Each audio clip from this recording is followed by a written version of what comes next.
everyone, and welcome back to my channel. This is Run With Me at 50 Plus, and I am Amanda.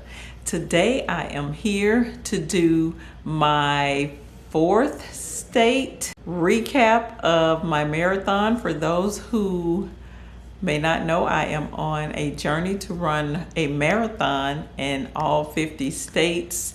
And I think this is the fourth state. Let me count through them. We have Georgia, we have Alabama, we have Mississippi, and yes, this is the fourth state.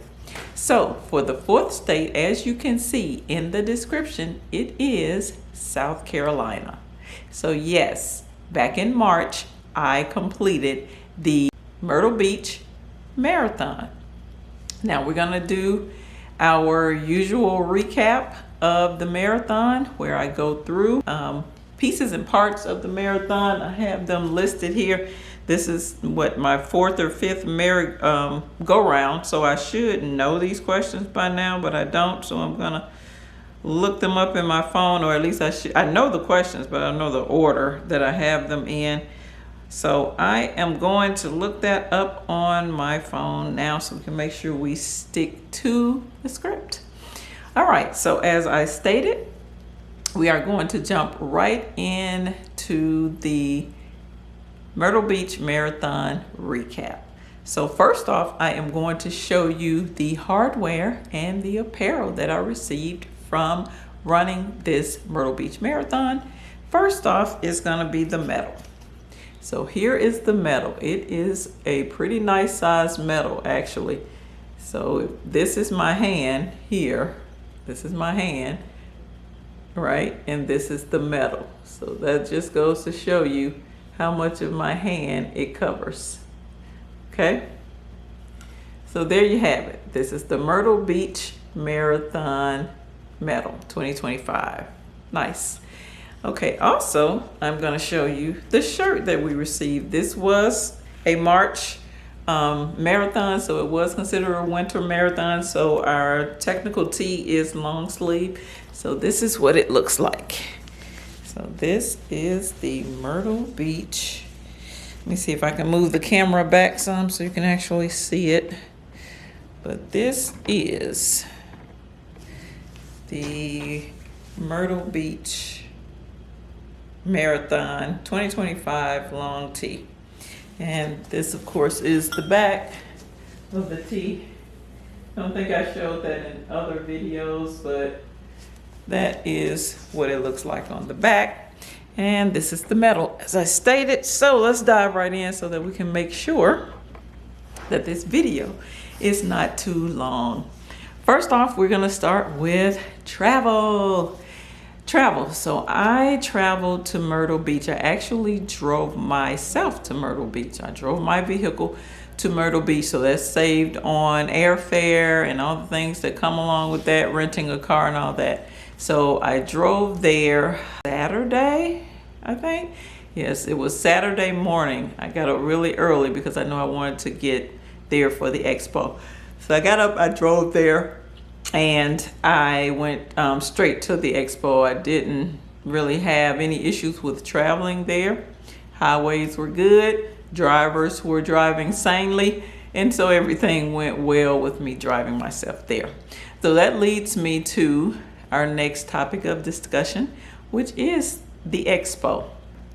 So I did go to the expo, and of course it was downtown. We were at the hangout. They actually had the race bib pickup and t-shirt pickup at the hangout. And the hangout is kind of like, and we was also on the green area where it was like outdoors, because right there by the hangout there was like this stream of water, and then that greenery area is where the actual vendors were set up. So this was totally outside, I'm remembering now. And so yeah, so we had the race pickup numbers. They were close up to where the actual hangout restaurant was, and the vendors were out on the green. So uneventful. I hung out there for a minute. I actually went inside the hangout and I got lunch, because by the time I got there I was ready to eat. So I did have like this little salmon and rice dish. And like I said, I did the expo. I actually met a young lady there, and we sat at the bar and we talked. And this wasn't her first marathon either, so we kind of talked through marathons and how we were feeling and how many we've done. Typical things that runners do. How many miles do you run a week? All this other stuff. How do you train? So we talked about all of that. But that was the expo. It was very pretty sunny day, so that all went quite well there. After the expo, I went and I checked into my Airbnb, which was, I think, only like 3 miles away, guys. I struck it big with the lodging of that marathon. So that takes care of my travel, and it also takes care of the expo. Now, the pre-race day dinner. That evening, I actually went to a Italian restaurant and I got my food to go. So I got my pasta, I got my salmon, I got mashed potatoes, got a salad. Got all of that, and I took it back to my room. It was so much food, guys, so much food, to the point I couldn't even eat it all. I also had stopped by Walmart before getting to the expo, and I picked up my staple items that I have for, that morning of the race, which was peanut butter, jelly, bread, what else did I have? Bananas. And so I also brought my hydration with me, which was my Element packets, my goos, I brought those with me, and my water. So I was able to, make that mixture. So yeah, that's what I have for the pre-race day dinner. So now that takes us into the race morning food and drink prep. As I just stated, I had a peanut butter sandwich. I had a half a banana. I was drinking on my hydrated mixed water with my elements and my water, and then I also had just regular water. So I was drinking that, and that's really all I had that morning. So as I was actually, like I told you, I was only 3 miles away from the race, so I was eating and drinking as I was driving there. So I was able to park at the actual convention center parking lot. So we were able to park there for free, and that was very close to the start line, so that worked out well. So it's a huge parking lot. We didn't have any issues with parking. I mean, just a little bit of slowdown because you got thousands of people trying to park, but other than that, it was fine. That morning, race morning, was actually kind of cool, and also with us being right there by the water, it was cool. So I ended up wearing, I think I had on my long black workout pants. I don't know what the name, technical name of these pants are. I just know they had the side pockets, and they are the pants that I run in the winter time, and they were long and they were black. But I had that on, and then I had on a short sleeve technical tee, and I was debating on if I needed some long sleeves on because it was kind of cool. But I was able to tough it out, it was a little cool at the start of the race, but once we got started, then everything was fine. So that leads me into the race itself. Guys, this was one of the best marathons that I have ever run. The course was nice and flat. There was a net downhill. The people were great. The weather was great. The sun came out. The wind was blowing. I mean, it was great. Typically in a marathon, I start to feel really tired around mile 16, 17. 16 is always like that spot. I'm not even sure what happened, or what happens during that time frame.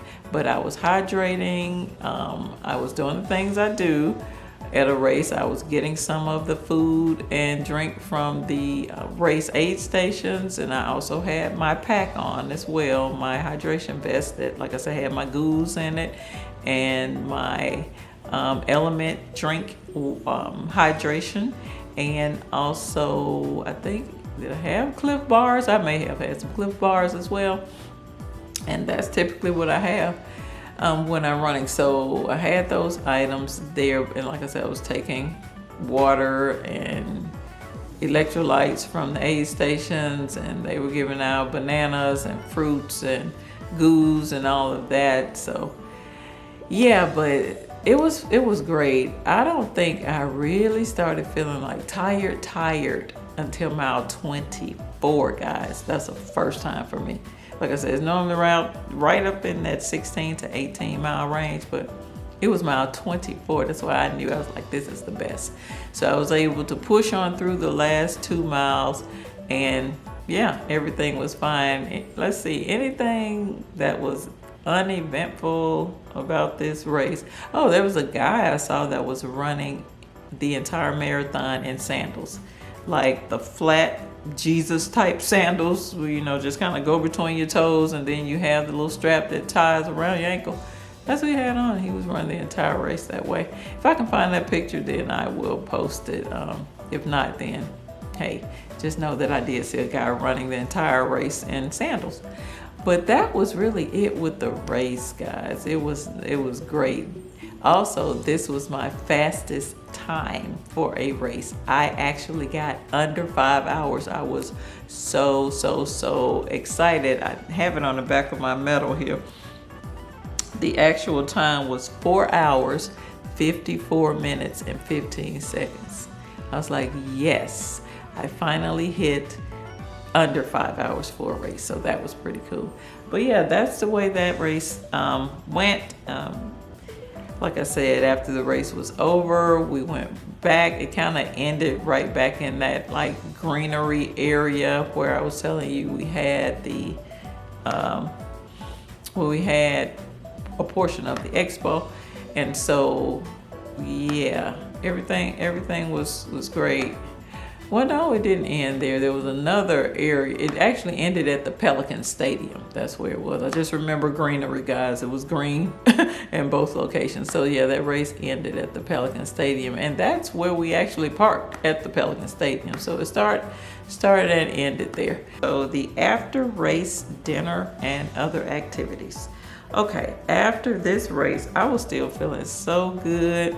I hung out for a little while, took pictures, talked to a few people at the Pelican Stadium where, you know, the finish line. After that, I left and I went back to my Airbnb, showered, kind of chilled out a little bit for a little while, and actually ate the rest of the food I had from the night before because it was so much food. I still had salmon left, pasta, salad, all of that. So I ate that. And I kind of, you know, laid around a little while, and I ended up falling asleep probably or did I? No, I didn't. I didn't go to sleep. Actually, after I ate the food and showered and everything, I got up and I went to the beach. So I actually went and walked Myrtle Beach. I'll see if I can find a couple of video clips there, because I think I did take a couple of clips after the race and me going to the beach. Hello everyone, I am here in Myrtle Beach, South Carolina. I completed a marathon earlier this morning. For those who do not know, that is 26.1 miles. And my goal is to do a marathon in every state, but of course I could not come to Myrtle Beach without coming to the beach, right? But it is so windy. I mean, the winds are like 39 miles per hour or something like that. So I'm gonna turn this camera around so you can kind of see what I got going on. I put on my marathon finisher shirt because there was no way I was getting in this water today. But this is what we're looking like. Look at the waves. There are people that are out here though, trying to enjoy it. But this is super windy. Wow. Beautiful, beautiful, beautiful. But I think I'm gonna go and at least put my foot in the water so I can see exactly how cold it is. I got on long pants and flip-flops. warm-ups. But yeah, we're gonna see what it's actually feeling like. Let's see. I just wanna test it out. See how the water is actually feeling on March 1st, 2025. All right, here come a wave, so let's see what's going on.